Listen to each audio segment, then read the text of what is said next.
নমস্কার, চলে আসলাম অন্য দিনের মতো। দেখেন কালো কলা, হ্যাঁ এই দেখেন, এই যে রান্না করে খেতে হবে, কিন্তু কলাগুলো খুব একটা পেকে গেছে, তা বতি হয়ে গেছে। হ্যাঁ, মানে গাছ থেকে যখন আনছে তখনই বতি হয়ে গেছে, যে পেকে গেছে, এই দেখেন। হ্যাঁ, তো ফেলবো না, এটা কিন্তু বড়া ভেজেও খাওয়া যায়। তা আমি বড়া ভেজে খাবো না, আমি এমনিই খাবো। তা কলাগুলো বেশি করে আনার উদ্দেশ্য ছিল, আমি ভাত কম খাই, তো এই জন্য সবজি বেশি খাই, এই জন্য সবজিটা বেশি রান্ধি, এই জন্য বেশি বেশি করে নিয়ে আসে। তা এখন কত খাবো?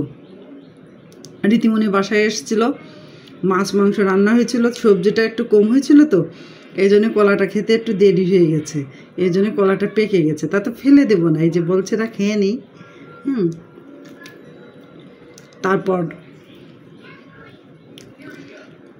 কলাটা দেখে যতটা পুষ্ট মনে হচ্ছে, রান্না করলে খুব মানে মনে হচ্ছে যে খুব একটা বতি হয়ে গেছে।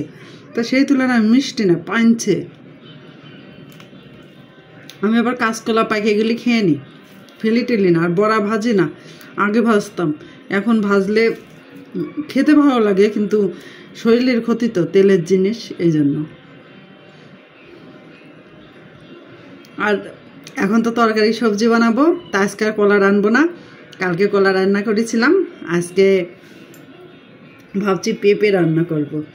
এই যে পেঁপে, অনেকগুলো পেঁপে আনছে, খেয়ে এখনও শেষ দিতে পারিনি, রয়েছে। আর আমার না ভাতের পরে নেশা খুব, মনে হয় যে বেশি বেশি ভাত খেয়ে নি, সবজি রানলেও। তাই এখন একটু চেক দিচ্ছি, যেহেতু যদি সুস্থ থাকা যায়। হ্যাঁ, তারপর কালকে চাল কুমড়ো দেখাচ্ছিলাম, ভাবছি পেঁপে দিয়ে, এখানে আমটা কেটে রেখে গেছে, মাসি পুষছে, এই পেঁপে দিয়ে আর মুসুরি ডাল দেখে ওর গা মাখা করে রান্না করব, আর চাল কুমড়ো রান্না করব। এই যে পাশের বাসার ভাবি কালকে দেখাইছিলাম, চাল কুমড়ো দিয়েছে, কালকে খাওয়া হয়নি, 2 দিন লেগে যাবে খেতে। এই আমটা নিয়ে ডাইনিংয়ে রেখে রাখো তো। সুইমিং পুলে সাঁতার কাটতে পারবা? আমি কাঁচা কলা খাচ্ছি জানো, কিন্তু খুব একটা ভালো খাচ্ছি না। মানে নিজের পেট ভরা নিয়ে কথা, সকালে কম খেয়েছি, খেলে তো পেটে যাবে, পেট ভরবে, সেই পেট ভরা নিয়ে খাওয়ার মানে খেলেই হলো, এই জন্যই খেচ্ছি। হ্যাঁ,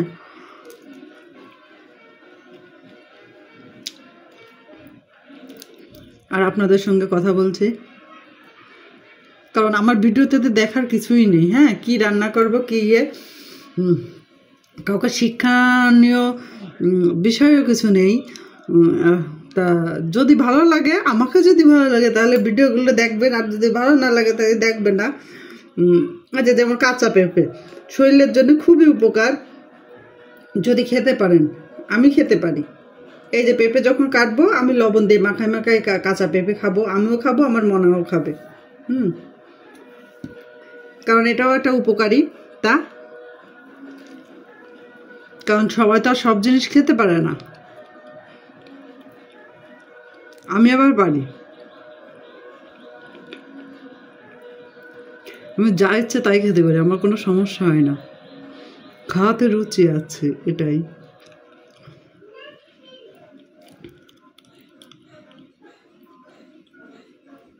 কলাটুক খাবো, খেয়ে আজকে তরকারি বানাবো। এদিকে ভাত চাপিয়ে দিয়েছি, ওদিকে ভাত হচ্ছে, আর এদিকে তরকারি নিয়ে বসছি।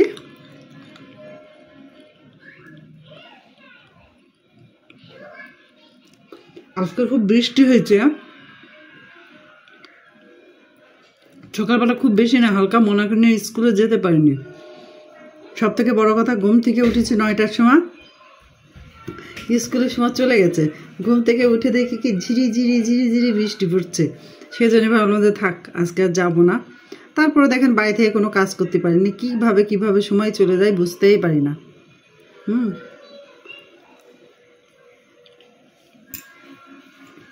আজকে সকালের দিনের কথা বললাম। ঘুম থেকে উঠে খাওয়া দাওয়া করে রুটি বানাইছিলাম। ঘুম থেকে উঠতে দেরি হয়ে গেছে তো রুটি করেছিলাম। রুটি আর কিছু না, ডিম, রুটি আর এই আম দেওয়ার থেকে রুটি খেয়েছে। দেখ শুধু মাছি রুটি খেয়েছে। ওটা খেয়ে ওর বাবা গেছে, বললাম যে ডিম দেবো নাকি, বলছে না ডিম খাবো না। তাহলে সবাই ভালো থাকেন।